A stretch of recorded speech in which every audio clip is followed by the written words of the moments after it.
Hi and welcome to the short tutorial. In this video I will show you how to slow down a video on the Snapchat. So if you want to slow down any of the video on the Snapchat, watch this video till the end and you have to follow the same procedure. And if this video really helps you out, do subscribe to my channel. So first of all, you have to open your Snapchat mobile application.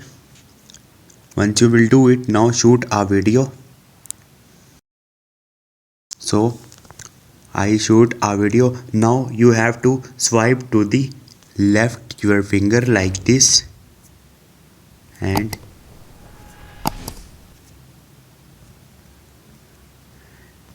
you will see this snail effect. This make your video slow down. So this is the procedure to slow down a video on the Snapchat. Hope this video will helpful for you. If you have any question, you can ask me in the comment section, and don't forget to subscribe my channel. Thank you.